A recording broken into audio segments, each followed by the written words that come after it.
And so I also hope that after such a really good series of highly technical and erudite and practically experienced presentations, that we won't mind a little bit of armchair history. Because although I trained as an art historian, that was years ago.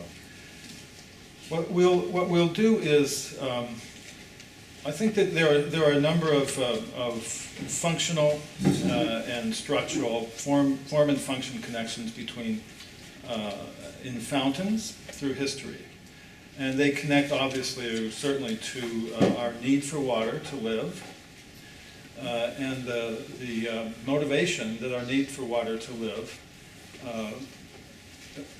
exerts on our choice of locations to live. And my sense is, and it seems that as technology allowed us, instead of having to live near water to bring water to ourselves, that the functions of our mechanisms for getting water have changed. But I'm showing some images that are very recognizable, and I start with this from Greece.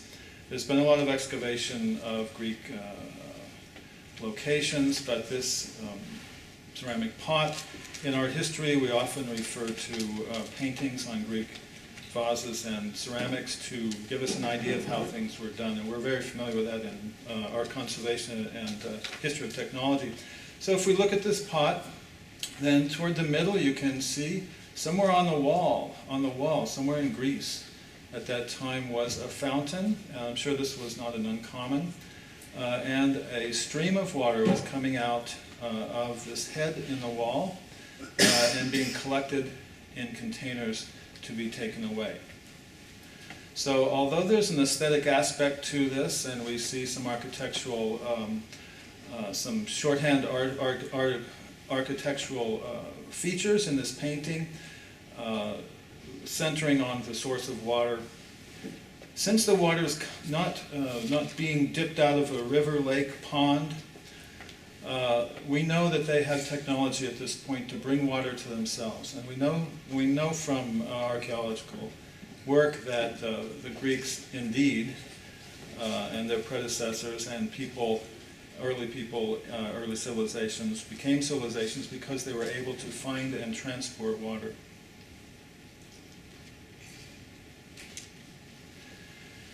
Here's some early, like 1st century Roman fountain from Pompeii. It's now an architectural feature in itself, more overtly, and it's approached from sides or front. It's got some containment, and we're starting to get beyond simply filling our hands or filling our container. We can dip, we can possibly bring animals to this water, and we can also have a stream of water from these faces you see, and an orifice toward the back that allows us to fill containers, wash our hands or whatever, without having to share the water with the animals. And here's a kind of font, a fountain, the baptismal font at Chartres. Here, we're not supposed to drink the water. We're supposed to be immersed in it as a young child. So the fountain still, by the late medieval times, still a center of importance and utility and meaning for humans, for people in highly civilized areas. And the baptismal font strongly connected also with religion, as of course in the Greek and Roman era before Christianity, the religion was simply, was hardly thought of. It was just simply part of culture. And of course in early Christianity, up through very recently and in our own time, that can be said for a lot of our major religions. Here from a book of hours that's reproduced in Planche's late 19th century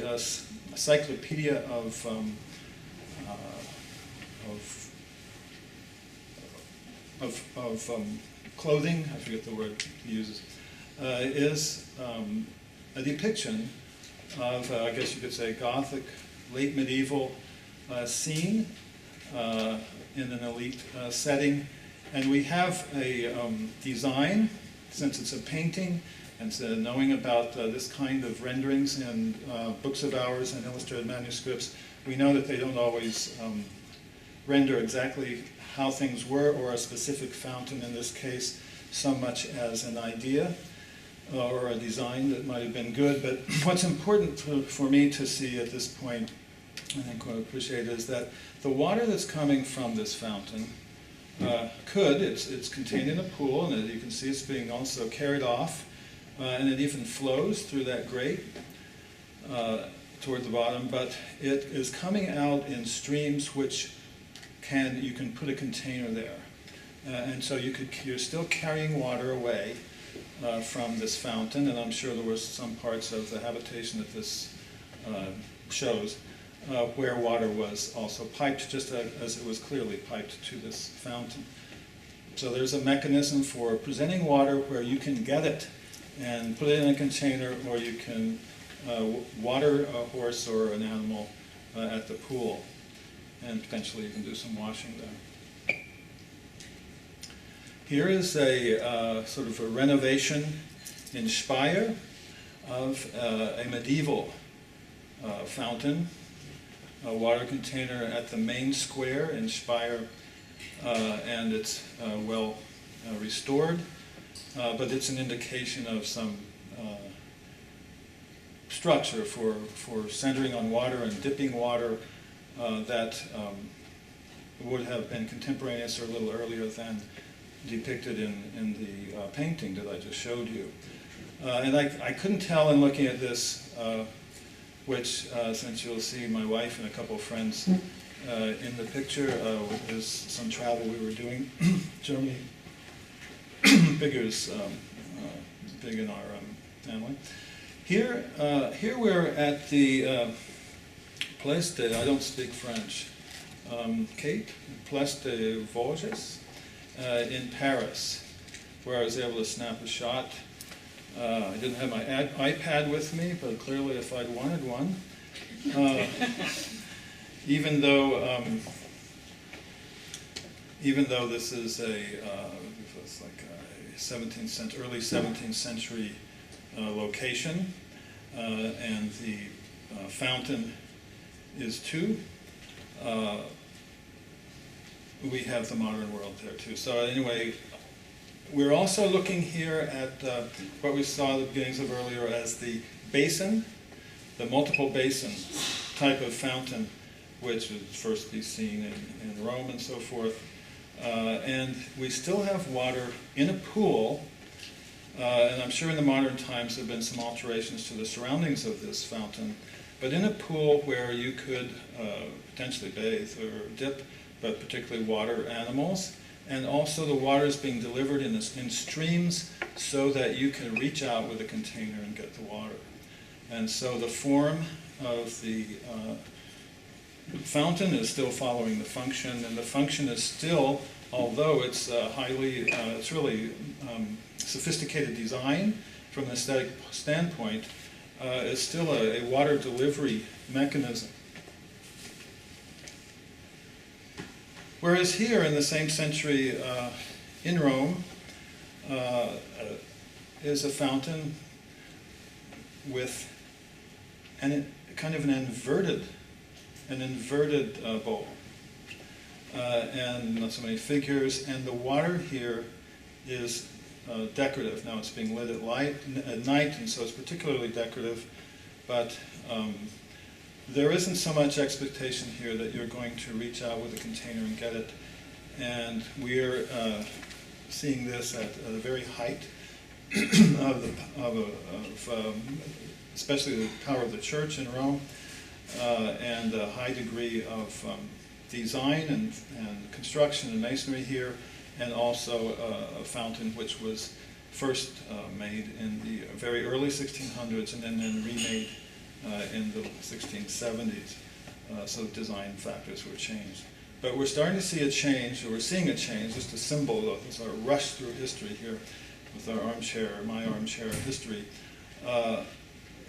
We're seeing more emphasis on aesthetics, less emphasis on delivery, although there is still a pool, and when we see those stanchions around, we don't forget that even through well into the 19th century, people still were using horses and they were watering them. The other thing to keep in mind too is that Rome really elevated the technology for aqueducts and for transporting water for distribution of the people. So the upper classes, the real elite, would have water right into the home, but they had hundreds of fountains in Rome for people to go out and get the water they needed in order to keep living. And a lot of them were highly decorative, starting with the ancient Romans. Here is in Rome also, this was in a location near Cosimo and Damian. I've been to Rome a couple of times, but my notes of where I snapped this shot is near the Basilica of Saints Cosima and Damian in the sort of Campitelli area. This is actually a 19th century fountain, substantially made of cast iron. And one reason I wanted to show it, besides just taking forward the idea of the fountain that's made with a couple of large basins, and also this one's not functioning that way, has the mouths of those animals around the main basin and the one above are made to deliver a stream of water that you could catch in a container. But I wanted you to see, I'm sure as conservators and talking about biogrowth with fountains, everybody just amazed to see this. This is, I should have shown you, or taken the photograph from the other side. This is a figure on top, at the sort of finial figure of the fountain, and it's completely covered with sort of a mossy growth. And so the acquisition of water from fountains becomes more of dipping. And in fact, in the 19th century in New York and here in Frankfurt, Germany, in the name of this fellow is Stolze, Friedrich Stolze, a literary person. And you see that the most important things functionally here, apart from the main aesthetic function of this little monument, are that there are basins around where you can just walk up and dip in, and there were originally small streams coming out of the just above the basin on the pillar. So again, you could dip, you could fill a container, and sometimes it's amazing to think that even into the early 20th century, in cities around the United States and around the world, I know in New York, there were drinking fountains where they even had like a common cup that would be on a little chain next to each basin, and people would just normally come and take a drink out of that cup. So it's something we certainly wouldn't do today. Paris, which I'm not too familiar with, but I've loved to visit recently, and I noticed that all over the city they still have these drinking fountains, or water fountains, where there's a little stream of water just coming down the middle. There's a cast iron construction, 19th century design, as far as I can tell. Again, armchair history here. But I found that these were really sweet, and they're maintained reasonably well, although this one isn't. Ran into the first one that I noticed not far from the Sacré-Cœur and Montmartre, where all of us tourists must go at least the first time we're in Paris. And although I snapped a shot of that, it wasn't as, somehow I didn't find the photograph. And since staying in Paris at the Place de Concorde, here is sort of, I would say, sort of the apotheosis, or an apotheosis of, if we're outside of Rome, of the basins and figures and pool type of fountain.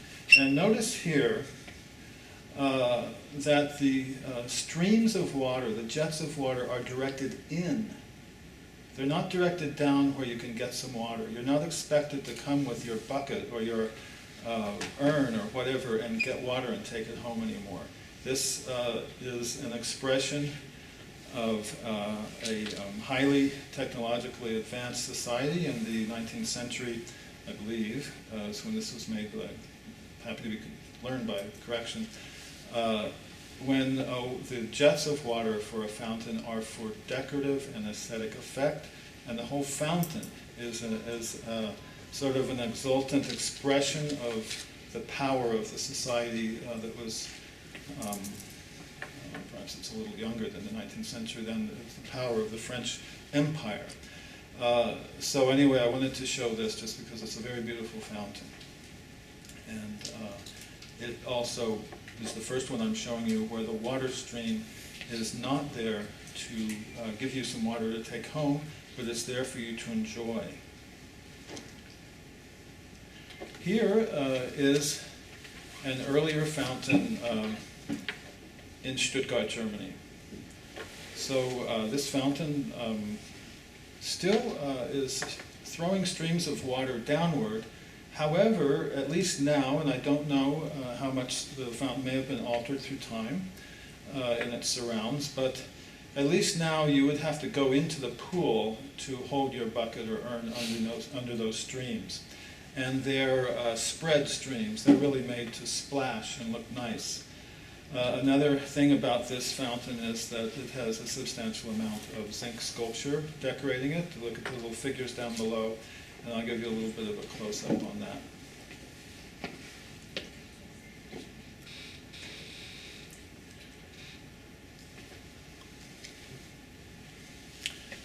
Also in Germany, here in Frankfurt at the Rathaus, it looks kind of old design, but that's because it's neo-Gothic. You know, in the 19th century, latter 19th century especially, people worldwide in Western civilization just fell in love with the earlier times, the medieval and especially the Gothic. And so this, the front of this building, which actually fundamentally the building dates back to the 1400s and was the Rathaus ever since then for hundreds of years. But the facades here are a wonderful neo-Gothic pastiche of earlier designs. And so is the fountain situated in front. Now, of course, it has a protective fence around it, and from its design, you would think, if you didn't know how adept we are in mimicking all kinds of designs today, you would think at least that that fence went up sometime in the 19th century when the whole thing was built. But at any rate, the fountain still has its components of a catchment pool. Clearly, this isn't a functioning fountain right now, and to cut down on slides in my presentation, I didn't give you a close-up on this, but if we could zoom in, and I'm not adept enough, probably we could zoom in by expanding the image or something, you'd notice that the about halfway down, you have some little figures that are backed up and sort of back-arched, sort of very Baroque-looking little figures, and their little heads are there, and their mouths are like this with little holes. And so clearly, if when this was made it was a functional fountain, water was spraying out. But again, there would be no way you could get there to get some water from it. And also, you were living in a society in the late 19th century and later where you didn't need to do that. So the fountain's function has become throughout Western civilization and by this time, for the most part, at least in the main centers, urban centers and centers of the reasonably well-to-do society, their functions are aesthetic. And even though they bring out water, the water's function is aesthetic as well. And we're getting our drinking water in other ways. In our washing water, in our water, in our animals' water. So a number of us were in Lisbon 3 years ago for a meeting, and so got to walk around and see a number of things. And so in the area where a number of museums are, a little away from the, a little west of the main center of the city, there are some museums and major monuments along the river. And here, looking out from that wonderful modern art museum grounds, is a wonderful, huge fountain in the middle of a plaza. Here's a little closer. And if I could zoom in a little more, you would, but you see immediately anyway, if only from the tesserae arrangements in the flooring, but also from the design of the entire fountain and the way the water is working, that this is a 20th century fountain. It has, of course, heraldic features from earlier times, and it's surrounded by a plaza with a lot of nice stone sculpture that's clearly of the same era. Now we're back to New York City, another 19th century creation, or early 20th century creation. So again, we have the basins, we have the water spilling over edges, we have the water coming out in discrete points, but there's absolutely no way you can get over there to get yourself some water. The pool that surrounds it is huge, and you're technically not supposed to get in it, but it's not much enforced. It doesn't really need to be in that park. It's a beautiful setting, and it shows really a fountain that, certainly just like the entire park, was conceived for the relief and recreation and enjoyment of the people of New York, and now of the people of the world that help us survive in New York, and not having anything really to do anymore with our need to have water in order to live, or our need to have water in our households, or to clean, or to propel machines, or anything like that. Now, since I'm here in Kansas City, and since I went to university nearby in Lawrence, I just can't help showing you the Chi-O fountain on the campus of the University of Kansas. So, well, you know, it has a pool. Although this was a winter shot, I'm usually around here at winter time for holidays. It's masonry and bronze. Obviously has a tremendous amount of iron staining going on. I don't know what kind of maintenance it gets. Lawrence is a beautiful town. Back to Haute de Ville. Again, I don't speak French, but this is City Hall. This is City Hall in Paris. You know, you can tell by looking at it, its time. But in the 1970s, the plaza on this side of City Hall, the main entrance side of City Hall, was redeveloped or redesigned. And a major part on this end of that redesigned area is this water feature and fountain.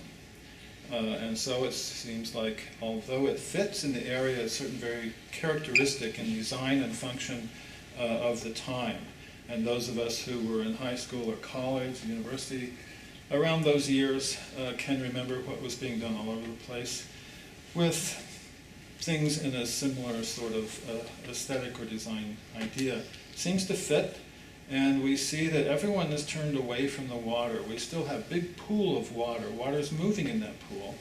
If we look closely, we can see little jets that aren't being used, but in the long central part, water is going up in a lot of discrete streams, and this can be considered beautiful. And when I was there, it probably wasn't doing too much moving, but I have an idea that there's probably some kind of a system that allows them to entertain with the jets as well.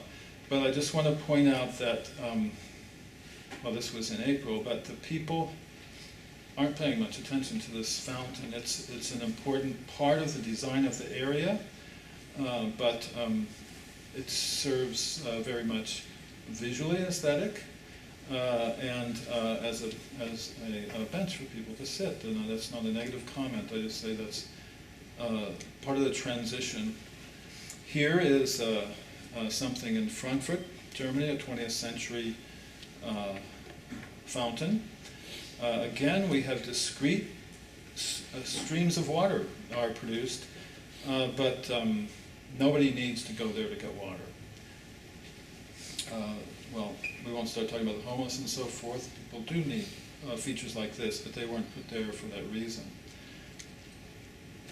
Something quite a bit more contemporary, in 1995, the Institute for Advanced Study in Princeton commissioned this, what they call, its title is Freestanding Fountain.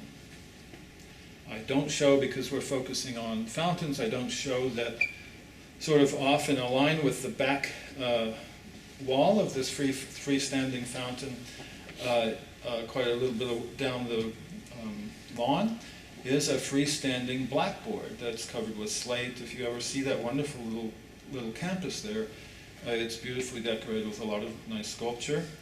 This is one of them, and they form an ensemble. But I wanted to use this photograph so that it would be very clear this is a fountain. But you're not going to get a drink from this fountain. You're not going to wash your hands from this fountain. It's the water in this fountain comes up in the top, and there's a little catchment at the top that has little cuts in the wall of that copper up there, and the water drains down, as you can see, in just pretty discrete paths down the side, and this is the design. I actually, examining this and the other sculptures on campus, I think with a little thought you can, especially given this the Institute of Advanced Study, where there's a lot of mathematics and other kind of teaching and so forth going on, you can see that this would be very meaningful. But there's absolutely no way you can get a water benefit. Back to France at the Pompidou Center. Here is a large water feature with sculptures either by or emulating Nicky St. Phal and Jean Tinguely. So I'll just move on from that, you having used time. Let's go back to Princeton, very proud of Princeton. On the left, in this whole area anyway, is a fountain plaza with a nice big pool and an active jets around a very tall bronze sculpture. And recently we've installed and reinstalled Ai Weiwei's Meeting of Animals, or Zodiac Head sculptures here. And so it's an interesting juxtaposition of 1960s design for this whole plaza, so reminiscent of Lincoln Center, and the sculpture too, and then Ai Weiwei's contemporary use of really old Chinese designs for his sculpture, which are so tremendously popular these days. And then let's just wind up going to an environment which we've mentioned a little bit so far. It's amazing. In Dubai, these fountains that they're making, I saw some kind of a feature, I guess it was on History TV in the background while I was doing office work not too long ago. The tremendous technology that's being used to tap water underground and so forth, able to not only supply drinking water for new communities, well, they really are pretty new communities in Dubai and in some of those wealthy places in the Middle East, but also to generate fountain entertainment. We talked about Las Vegas before and the connection actually between technology transfer. I wanted to remind you then of the 1970s. Maybe we could say, someone else knows much better than I do, but the 1970s might have been a time when this kind of thing was really getting going. And here's another view of City Hall in Paris and its wonderful 1970s era fountain. And then this same fountain I showed you earlier in action. So I'm very glad to be showing you this. I meant to emphasize more that the control of water has in a way sort of gone hand in hand and sometimes exchanged a little or less with art and architecture as expressions and sources of wealth and power. Anyone who hangs out with me knows that you have to keep me from talking about politics, so I tried to keep myself from doing it this time. But art really, and architecture and all of our culture expresses the power of our civilization and of our technology, and also expresses wealth that comes from that and from control of resources like water.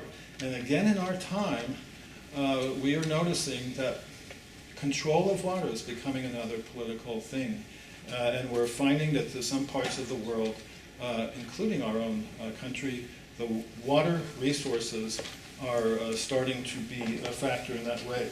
And so we've moved with water and fountains and water acquisition systems from survival and utility to aesthetics and enjoyment. And so I'd like to leave on a note of enjoyment. I've really enjoyed being here, although I haven't got the lilting voice or really good joke telling. I hope it's been a little bit of enjoyment not to be hearing a highly technical presentation.